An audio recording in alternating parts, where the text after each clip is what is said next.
Non seulement les sutras bouddhistes sont volumineux en quantité, mais de nombreuses doctrines semblent se contredire lorsqu'on tente de les comprendre de manière transversale. Les jugements et analyses des enseignements largement pratiqués au cours des dynasties du nord et du sud de la Chine constituent un point de départ important pour comprendre le bouddhisme. En particulier, les analyses doctrinales de l'école du Tendai, réputée être la version définitive des jugements doctrinaux, restent utiles pour comprendre la doctrine bouddhiste jusqu'à aujourd'hui.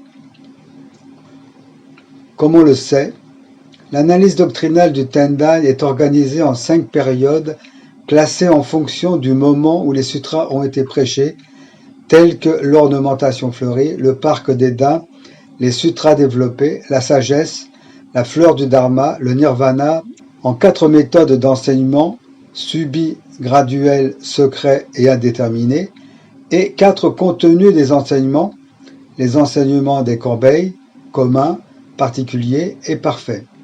C'est ce que l'on appelle les 5 périodes et les 8 enseignements.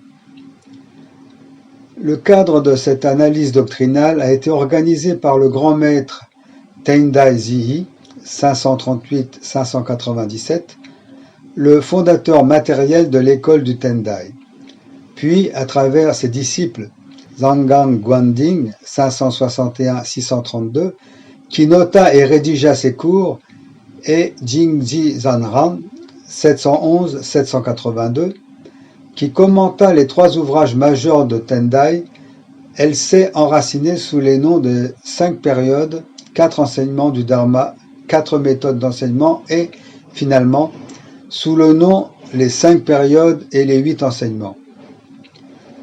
Plus tard, lors d'un séjour au temple d'Engyoin de l'école du Tendai en Chine, le coréen Taiguan rédigea les 4 doctrines du Tendai qui résument l'essentiel des doctrines de l'école. L'ouvrage fut ensuite publié dans une édition gravée sur bois par Kosan Chien, 976-1022, un grand prêtre du courant Sangai de l'école du Tendai. Depuis lors, l'analyse dogmatique de Ziyi est utilisée dans les milieux bouddhistes chinois, coréens et japonais. La théorie des 5 périodes au sein des analyses doctrinales de Ziyi tente de clarifier le but des enseignements en utilisant comme indice la période approximative au cours de laquelle les sutras, par groupe, ont été prêchés. Une fois que l'on a compris ce principe, cela peut être d'une grande aide pour lire et comprendre la signification de la grande quantité des sutras. Cependant, la question qui se pose est de savoir sur quelle base cette classification par période a été établie et si elle est valable ou non.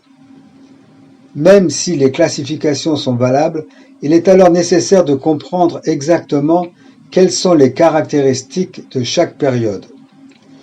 Pour déterminer la date à laquelle les sutras ont été prêchés, il était nécessaire d'examiner les lieux où ils ont été prêchés, les participants présents, les circonstances environnantes, le contenu des sermons, etc., sans omission, mais la tâche de lire et de comparer un si grand nombre de sutras était en soi une tâche colossale, et, dans le contexte de l'Inde où l'histoire n'a jamais été enregistrée, il n'y avait pas suffisamment de preuves historiques pour commencer, de sorte que ce fut sans doute une tâche extrêmement difficile.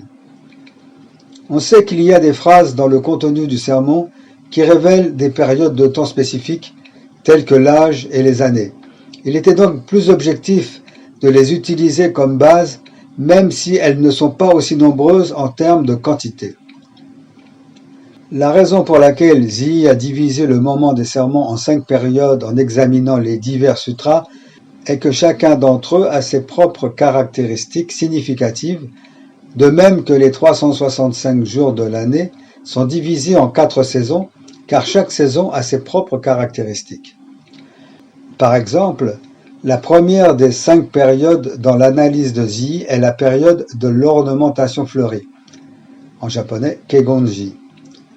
Tout le monde peut facilement être d'accord avec cela.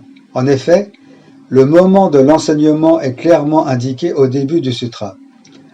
Ainsi ai-je entendu. À un moment donné, le Bouddha se trouvait dans le pays de Magadha, dans un état de pureté sur le lieu de l'illumination, venant de réaliser le véritable éveil.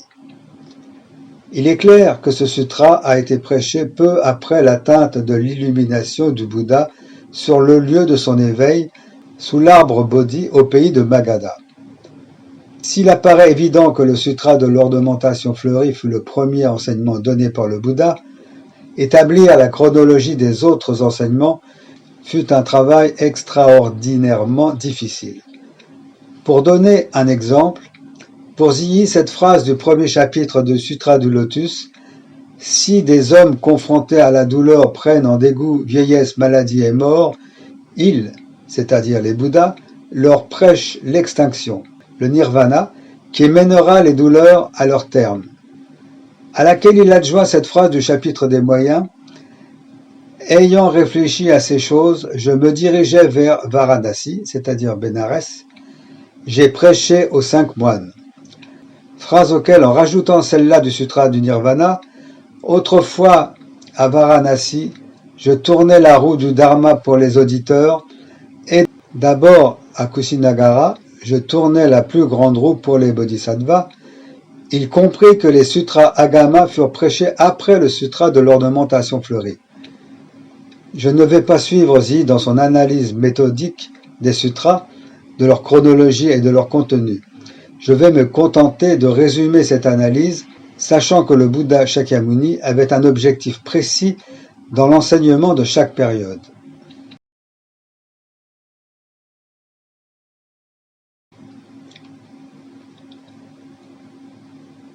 La première période fut la période de l'ornementation fleurie, Kegon.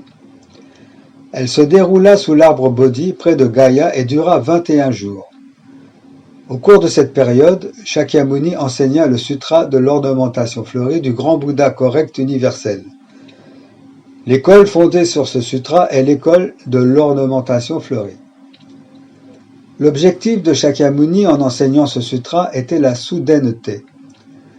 La soudaineté, en japonais gigi, signifie sonder la prédisposition.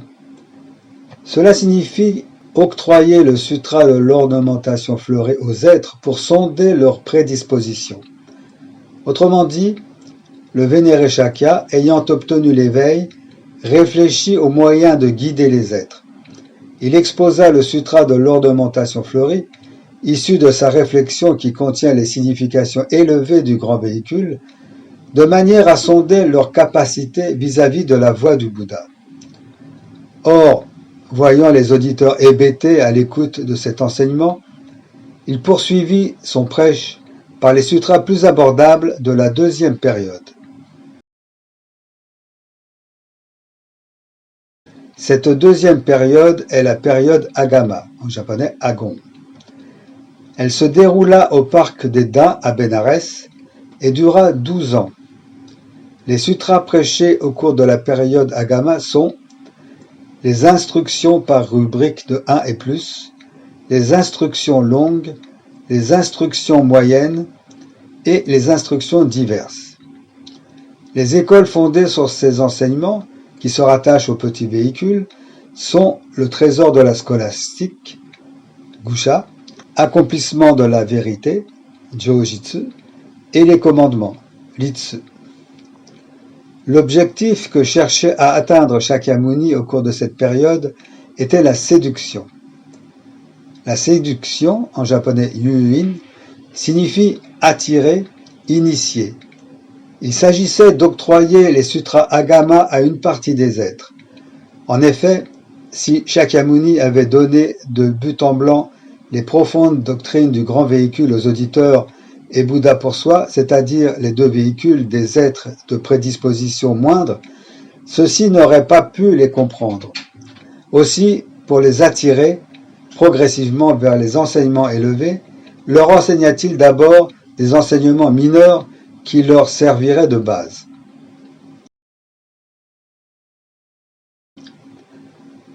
La troisième période est la période des sutras développés, en japonais Hodo. Elle se déroula au grand pavillon des trésors entre le monde des désirs et le monde de la matière. Elle dura 16 ans au cours desquels le Bouddha Shakyamuni prêcha le Trimala Sutra, le Sutra de la compréhension du profond mystère, le Lankavatara Sutra, le Shuramgama Sutra, le Sutra de l'observation, le Sutra des vies infinies, le Sutra du grand soleil, l'Amitabha Sutra, le Sutra de la radiance d'or, le Sutra de l'accomplissement de la perfection, le Sutra de la couronne de diamant, le Sutra Vimalakirti.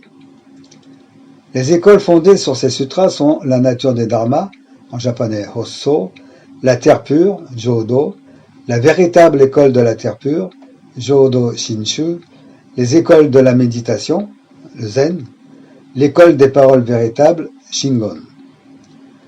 En enseignant ces sutras, le Bouddha Shakyamuni avait pour objectif le discrédit. Le discrédit, en japonais Danka, signifie exclure, réprimander vertement les êtres. Cet objectif fut réalisé par les sutras développés. Il s'agissait de contester et de détruire l'attachement des êtres pour les enseignements mineurs du petit véhicule, afin de faire éveiller en eux un cœur qui affectionne le grand véhicule, en leur montrant la noble vérité du grand véhicule.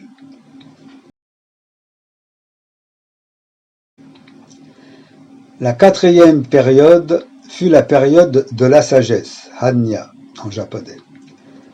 Elle se déroula en 4 lieux et 16 cérémonies. Les lieux étaient le mont sacré des aigles et la terre des routes blanches. Le va-et-vient entre ces 2 lieux donne 4 lieux et 16 cérémonies.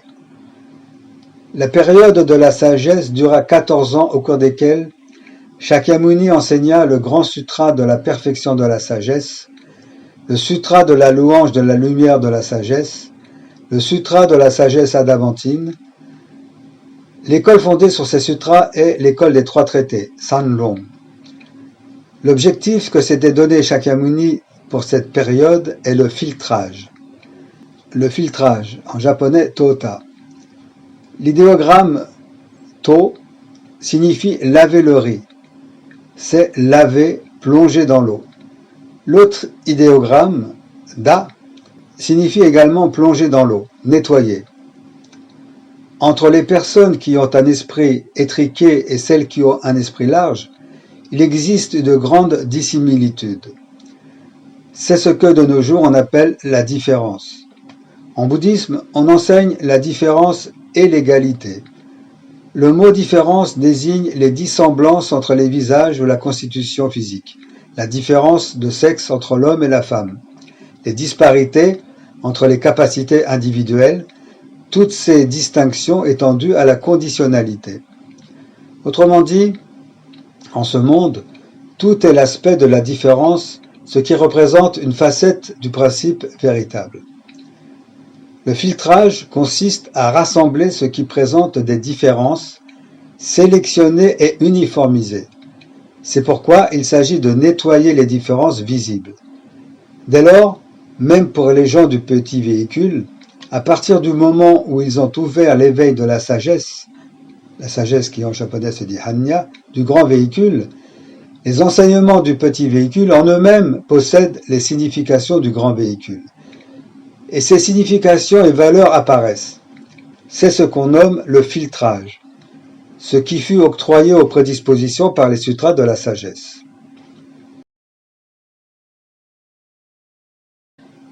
La 5e période est la période Lotus Nirvana, en japonais Hokke Nehan. Elle se déroula sur le mont sacré des aigles et dans les airs, soit 2 lieux et 3 cérémonies. Elle dura 8 ans. Les sutras de cette période sont le Sutra des Sens Infinis, sur le mont sacré des aigles, le Sutra du Lotus, sur le mont sacré des aigles et la cérémonie dans les airs, le Sutra de la méthode de contemplation du Bodhisattva sage universel, sur le mont sacré des aigles, et le Sutra du Nirvana, dans le bois de Sala. Les écoles fondées sur ces sutras sont le Tendai et les écoles Nichiren. L'objectif de Shakyamuni lors de cette période était l'ouverture et l'intégration. Le dernier objectif, l'ouverture-intégration, en japonais kai-e, désigne le sutra du lotus. C'est ouvrir la signification dans le fait que l'origine de tous les sutras réside dans le sutra du lotus. Autrement dit, tous les sutras sont apparus, chacun en tant que moyen exprimant une petite partie du sutra du lotus. Enfin, lorsque la signification du sutra du lotus est ouverte, cette fois, tous les sutras pénètrent dans le sutra du lotus. C'est ce qu'on nomme l'intégration. De là également, le sutra du lotus constitue la base de tous les autres sutras et le mot sutra, kyo, du sutra du lotus, constitue la raison pour laquelle tous les autres peuvent être appelés sutras.